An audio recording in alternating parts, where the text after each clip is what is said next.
A graça e paz, bem-vindos a mais um devocional, mais um momento em que nós podemos ler a palavra do Senhor e podemos aprender um pouco mais do Senhor. Vamos começar com uma oração? Senhor, obrigado por mais essa oportunidade de aprender a tua palavra. Fale conosco, fale aos nossos corações, nos ajuda a aprender mais de ti, para te obedecer, para ser mais parecidos contigo, Senhor, para que essas palavras se revelem em nosso coração, aquilo que o Senhor tem para as nossas vidas. Isso que eu te peço e te agradeço em nome de Jesus. Amém. E sem mais delongas, vamos começar hoje em Números 16, verso 41. Logo na manhã seguinte, porém, toda a comunidade de Israel começou a se queixar de Moisés e Arão outra vez. Eita, povo que reclama! Vocês mataram o povo do Senhor, diziam eles. Lembrando que ontem nós vimos que o povo de Corá, a tribo, os filhos de Corá, eles desafiaram Moisés. E as outras tribos também, foram mais outras duas tribos, as tribos de... Foram as tendas da família de Corá, de Datã e de Abirão, que se levantaram contra Moisés, se revoltaram contra Moisés. E o Moisés se colocou diante do Senhor e levou essa causa para o Senhor. E o Senhor respondeu à oração de Moisés. E aqui o povo está furioso, achando que, na realidade, Moisés que matou o povo do Senhor, quando na verdade eles não percebiam que foi o contrário, que o Senhor tinha tomado partido de Moisés, dizendo que ele era justo e que a reivindicação de Corá, de Abirão e de Datã eram injustas. Mas, enquanto se reuniam para protestar contra Moisés e Arão, voltaram-se para a tenda do encontro e viram a nuvem cobri-la, e a presença gloriosa do Senhor apareceu, o Senhor confirmando Moisés. A gente vê aqui que talvez Moisés não fosse um dos líderes mais convincentes, talvez o Moisés não fosse um dos líderes mais políticos. Moisés simplesmente continuou liderando o povo porque o Senhor colocou ele naquele lugar. Moisés e Arão foram para a frente da tenda do encontro e o Senhor disse a Moisés: Afaste-se dessa comunidade para que eu a destrua agora mesmo. E Moisés e Arão se prostraram com o rosto em terra. Então Moisés disse a Arão: Rápido, pegue o incensário e coloque nele brasas do altar. Acrescente o incenso e leve-o para o meio da comunidade, a fim de fazer expiação por ela, pois a ira do Senhor está acesa e a praga já começou. Arão seguiu a ordem de Moisés e correu para o meio da comunidade. A praga já havia começado a matá-los, mas Arão queimou o incenso e fez expiação por eles. Colocou-se entre os mortos e os vivos e a praga cessou. Ainda assim, 14.700 pessoas morreram da praga, além daqueles que tinham morrido por causa da rebelião de Corá. Uma vez que a praga cessou, Arão voltou a Moisés, que estava à entrada da tenda do encontro. O Senhor disse a Moisés: Diga aos israelitas que tragam 12 varas de madeira, uma para cada líder das tribos de seus antepassados. Escreva o nome de cada líder em sua vara. Na vara da tribo de Levi, escreva o nome de Arão, pois é necessário que haja uma vara para cada chefe das tribos de seus antepassados. Coloque as varas na tenda do encontro, diante da arca que contém as tábuas da aliança, onde eu me encontro com você. A vara daquele que eu escolher florescerá, e eu acabarei de vez com a murmuração e as queixas dos israelitas contra você. Ou seja, mais uma prova para o povo, para mostrar que Deus estava com Moisés. Moisés transmitiu a instrução ao povo de Israel, e cada um dos 12 líderes da tribo, incluindo Arão, levou uma vara para Moisés. Então Moisés colocou as varas na presença do Senhor, na tenda da aliança. No dia seguinte, quando Moisés entrou na tenda da aliança, viu que a vara de Arão, que representava a tribo de Levi, tinha florescido, produzindo brotos, botões, flores e amêndoas maduras. Então ela não só começou a dar botões, mas ela deu até frutas. Depois que retirou as varas da presença do Senhor, Moisés as mostrou para o povo, e cada líder tomou de volta sua vara. O Senhor disse a Moisés: Põe a vara de Arão permanentemente diante da arca da aliança, para que sirva de advertência aos rebeldes. Isso acabará com a queixa deles contra mim e evitará mais mortes. Moisés fez conforme o Senhor lhe ordenou. Então os israelitas disseram a Moisés: Estamos condenados, vamos morrer, vamos todos morrer. Quem se aproximar do tabernáculo do Senhor morrerá. Será que estamos todos condenados a morrer? O Senhor disse a Arão: Você, seus filhos e seus parentes da tribo de Levi serão responsabilizados por quaisquer ofensas relacionadas ao santuário. Com grandes responsabilidades, com grandes poderes, vem grandes responsabilidades. E aqui a tribo de Levi recebeu a honra de trabalhar no santuário para guardar, para oferecer sacrifícios ao Senhor, mas ao mesmo tempo eles seriam responsabilizados por aquilo que qualquer ofensa relacionada ao santuário.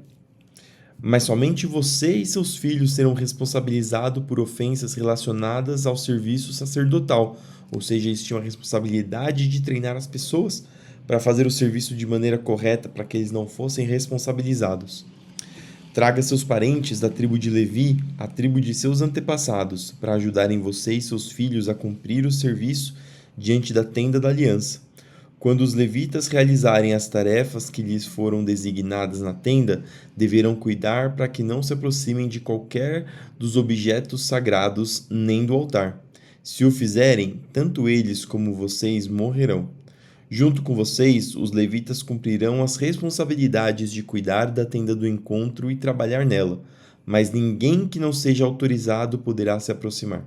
Vocês se encarregarão pessoalmente do serviço do santuário e no altar, para que minha ira não volte a se acender contra o povo de Israel. Eu mesmo escolhi dentre todos os israelitas, seus parentes, os levitas, como presente para vocês, consagrados ao Senhor para o serviço na tenda do encontro. Mas você e seus filhos, os sacerdotes, devem se encarregar pessoalmente de todo o serviço sacerdotal relacionado ao altar e ao que está por trás da cortina interna. Eu lhes dou o serviço sacerdotal como um presente. Qualquer pessoa não autorizada que se aproximar do santuário será morta. O Senhor disse ainda a Arão: Eu mesmo os encarreguei de todas as ofertas sagradas que os israelitas trazem a mim. Dou todas essas ofertas consagradas a você e a seus filhos como sua porção permanente. A parte das ofertas santíssimas que não é queimada no fogo é reservada para vocês. Essa porção de todas as ofertas santíssimas trazidas a mim, tanto das ofertas de cereal como das ofertas pelo pecado e das ofertas pela culpa, é santíssima e pertence a você e a seus filhos. Comam-na como oferta santíssima. Todos os sacerdotes a comerão e a considerarão santíssima.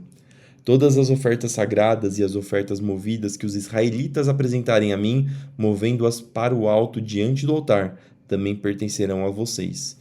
Eu as dou a você e a seus filhos e filhas como sua porção permanente. Qualquer membro de sua família que tiver cerimonialmente puro comerá dessas ofertas. Também dou a vocês as primeiras ofertas das colheitas que o povo apresentar ao Senhor, o melhor do azeite, do vinho novo e dos cereais. Todas as primeiras colheitas da terra que o povo apresentar ao Senhor pertencem a vocês. Qualquer membro de sua família que estiver cerimonialmente puro comerá desses alimentos. Tudo que em Israel for consagrado para o Senhor também pertence a vocês. O primeiro filho de cada família e a primeira cria de cada animal oferecidos ao Senhor serão seus. Mas o primeiro filho e a primeira cria de animais cerimonialmente impuros serão sempre resgatados. Vocês deverão resgatá-los quando eles estiverem 1 mês de idade. O preço do resgate é de 5 peças de prata, com base no ciclo do santuário, equivalente a 12 gramas de peça, cada peça. Não deverão resgatar, porém, as primeiras crias das vacas, ovelhas e cabras. Elas foram separadas. Asperja seu sangue sobre o altar e queime a gordura como oferta especial, um aroma agradável ao Senhor. A carne desses animais pertencerá a vocês, como o peito e a coxa direita, que são movidas para o alto como oferta especial diante do altar. Sim, eu dou a você todas essas ofertas sagradas que os israelitas apresentam ao Senhor. São para você e para seus filhos e filhas, para serem consumidos como sua porção permanente. Essa é uma aliança sem fim e irrevogável entre o Senhor e você, e também se aplica a seus descendentes. O Senhor disse mais a Arão: Vocês, sacerdotes, não receberão herança nem propriedade alguma na terra do povo. Eu sou sua propriedade e sua herança entre os israelitas. Darei aos levitas os dízimos de todo o povo de Israel como herança por seus serviços na tenda do encontro. De agora em diante, nenhum israelita se aproximará da tenda do encontro, Se alguém se aproximar, será declarado culpado e morrerá. Somente os levitas servirão na tenda do encontro e serão responsabilizados por quaisquer ofensas contra ela. Essa é uma lei permanente para vocês, a ser cumprida de geração em geração. Os levitas não herdarão porção alguma de terra entre os israelitas, pois eu lhes dou os dízimos dos israelitas apresentados como ofertas para o Senhor. Essa será a herança dos levitas. Por isso eu disse que eles não herdariam terra alguma entre os israelitas. O Senhor ainda disse a Moisés: Dê as seguintes instruções aos levitas: quando receberem dos israelitas os dízimos que eu dou a vocês como sua herança, entreguem a 10ª parte deles, um dízimo dos dízimos, ao Senhor como oferta. Essa será considerada sua oferta das colheitas, como se fosse o primeiro cereal de sua eira ou do vinho de sua prensa de uvas. Apresentem a 10ª parte do dízimo recebido dos israelitas como oferta para o Senhor. Essa é a porção sagrada do Senhor e vocês devem apresentá-la ao sacerdote Arão. Entreguem ao Senhor as melhores porções de todas as ofertas sagradas que receberem. Dê também as seguintes instruções aos levitas: quando apresentarem a melhor parte como sua oferta, ela será considerada como se tivesse vindo de sua própria eira ou de sua prensa de uvas. Vocês e suas famílias comerão desse alimento onde quiserem, pois é a recompensa por seu serviço na tenda do encontro. Não serão considerados culpados por aceitarem os dízimos, desde que a entreguem a melhor porção aos sacerdotes. Mas tomem cuidado para não tratar as ofertas sagradas dos israelitas como se fosse algo qualquer. Se o fizerem, morrerão. E aqui nós falamos então das ofertas, como que os levitas receberiam e como que o povo deveria tratar a questão dos dízimos. Marcos 16, do 1 ao 20. Ao entardecer do dia seguinte, terminado o sábado, Maria Madalena, Maria mãe de Tiago e Salomé foram comprar especiarias para ungir o corpo de Jesus. No domingo de manhã, bem cedo, ao nascer do sol, elas foram ao túmulo. No caminho, perguntavam umas às outras: Quem removerá a pedra para nós, a pedra da entrada do túmulo? Mas, quando chegaram, foram verificar e viram que a pedra, que era muito grande, já havia sido removida. Elas estavam em 3 e elas ainda assim não conseguiriam remover as pedras. Eles estavam em 3, né? Tinha as Marias e Salomé. Ao entrarem no túmulo, viram um jovem vestido de branco sentado do lado direito. Ficaram assustadas, mas ele disse: Não tenham medo. Vocês procuram Jesus de Nazaré, que foi crucificado. Ele não está aqui, ressuscitou. Vejam, esse é o lugar onde havia colocado seu corpo. Agora vão e digam aos discípulos, incluindo Pedro, que Jesus vai adiante deles à Galileia. Vocês o verão lá, como ele lhes disse. Trêmulas e desnorteadas, as mulheres fugiram do túmulo e não disseram coisa alguma a ninguém, pois estavam assustadas demais. Quando Jesus ressuscitou dos mortos no domingo de manhã, bem cedo, a primeira pessoa que o viu foi Maria Madalena, a mulher de quem ele havia expulsado os 7 demônios. Ela foi aos discípulos que lamentavam e choravam e contou o que havia acontecido. Quando ela disse que Jesus estava vivo e que o tinha visto, eles não acreditaram. E aqui é um ponto bem interessante a respeito da Bíblia mesmo, porque nós temos que esse é um dos pontos que torna a Bíblia confiável. A Bíblia, nós sabemos que ela não foi um livro escrito para tentar convencer as pessoas, porque ela não tem características que tentam convencer as pessoas. E esse é um exemplo. As primeiras pessoas que viram Jesus ressuscitado foram mulheres. E mulheres, aqui como nós vimos, elas não tinham a confiabilidade de testemunho. Então, se a Bíblia tivesse sido escrita de modo a tentar convencer as pessoas daquela época de que era verdade, eles não teriam colocado mulheres como as primeiras testemunhas. Mas aqui nós vemos que o que foi colocado porque era verdade e não porque eles estavam tentando convencer alguém. E esse é um dos pontos que faz com que nós possamos confiar que a Bíblia é a verdadeira palavra do Senhor, além de outros pontos, mas esse é um dos pontos. Verso 12. Depois, Jesus apareceu em outra forma a 2 de seus seguidores, enquanto iam de Jerusalém para o campo. Voltaram correndo para contar aos outros, mas eles não acreditaram. Mais tarde, enquanto os 11 discípulos comiam, Jesus lhes apareceu. Ele os repreendeu por sua incredulidade obstinada, pois se recusaram a crer naqueles que o tinham visto depois de sua ressurreição. Jesus lhes disse: Vão ao mundo inteiro e anunciem as boas novas a todos. Quem crer e for batizado será salvo, mas quem se recusar a crer será condenado. E essas são as boas novas que são trazidas para nós, para mim, para você. Quem crer em Jesus, quem crer no sacrifício, quem crer na ressurreição e for batizado será salvo, mas quem se recusar será condenado. É uma bênção e ao mesmo tempo um alerta de uma consequência, porque todos nós pecamos e todos nós temos por direito a ira do Senhor sobre as nossas vidas, mas por conta do sacrifício, aquele que crer no sacrifício recebe a salvação de graça, porque nós, por nossos próprios méritos, por nossas próprias ações, não temos como fazer o suficiente para Deus, de modo que pague tudo que nós devemos para Ele. Por isso foi necessário o sacrifício de Jesus, o sacrifício daquele que nunca pecou, o sacrifício do próprio Deus encarnado, que pode tirar todos os nossos pecados, que tem o poder de pagar aquilo que nós devemos. Por isso, aquele que crer no sacrifício de Jesus será salvo. Verso 17. Os seguintes sinais acompanharão aqueles que crerem. Em meu nome expulsarão demônios, falarão novas línguas, pegarão em serpentes sem correr perigo. Se beberem algo venenoso, não lhes fará mal, e colocarão as mãos sobre os enfermos e eles serão curados. Quando o Senhor Jesus acabou de falar com eles, foi levado para o céu e sentou-se à direita de Deus. Os discípulos foram a toda parte, anunciavam a mensagem, e o Senhor cooperava com eles, confirmando-a com muitos sinais. Salmo 55, do 1 ao 23, ao regente do coral, Salmo de Davi, para ser acompanhado com instrumentos de cordas. Ouve minha oração, ó Deus, não ignores meu clamor por socorro. Ouve-me e responde-me, pois estou sobrecarregado e confuso.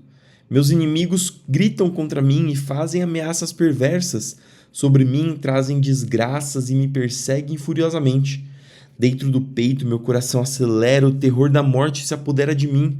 Sou tomado de medo e pânico e não consigo parar de tremer. Quem dera eu tivesse asas como a pomba, voaria para longe e encontraria descanso. Sim, fugiria para bem longe, para o sossego do deserto. Sim, eu me apressaria em escapar para um lugar distante do vendaval e das tempestades.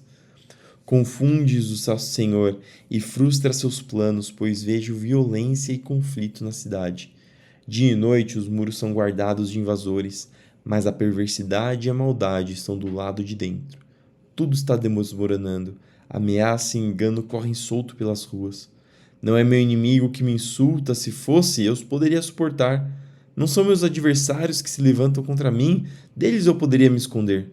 Antes é você, meu igual, meu companheiro e amigo chegado.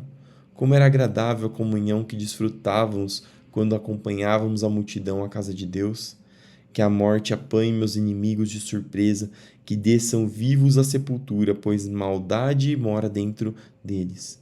Eu, porém, invocarei a Deus, e o Senhor me livrará. Pela manhã, ao meio-dia e à noite, clamo angustiado, e ele ouve minha voz. Ele me resgata e me mantém a salvo na batalha, embora muitos ainda estejam contra mim. Deus, que governa desde a eternidade, me ouvirá e lhes dará o que merece, pois meus inimigos não querem mudar sua conduta. Eles não temem a Deus. Quanto a meu companheiro, ele traiu seus amigos e não cumpriu suas promessas. Sua fala é macia como a manteiga, mas em seu coração há guerra. Suas palavras são suaves como azeite, mas na verdade são punhais. Entregue suas aflições ao Senhor e Ele cuidará de você. Jamais permitirá que o justo tropece e caia. Olha que mensagem bonita. Entregue suas aflições para o Senhor e Ele cuidará de você. Quais são as suas aflições hoje? Quais são os seus problemas? Entregue suas aflições para o Senhor e Ele cuidará de você. Tu, porém, ó Deus, lançarás os perversos no abismo de destruição. Assassinos e mentirosos morrerão ainda jovens, mas eu sempre confiarei em ti. E por fim, Provérbios 11:7. Quando o perverso morre, sua esperança morre com ele, pois confiou na própria força. E essas foram as palavras de hoje. Espero que elas entrem no seu coração e que possam encontrar abrigo na sua mente, para que você continue pensando e meditando nessas palavras. Senhor, obrigado por mais essa oportunidade de ler a Tua palavra.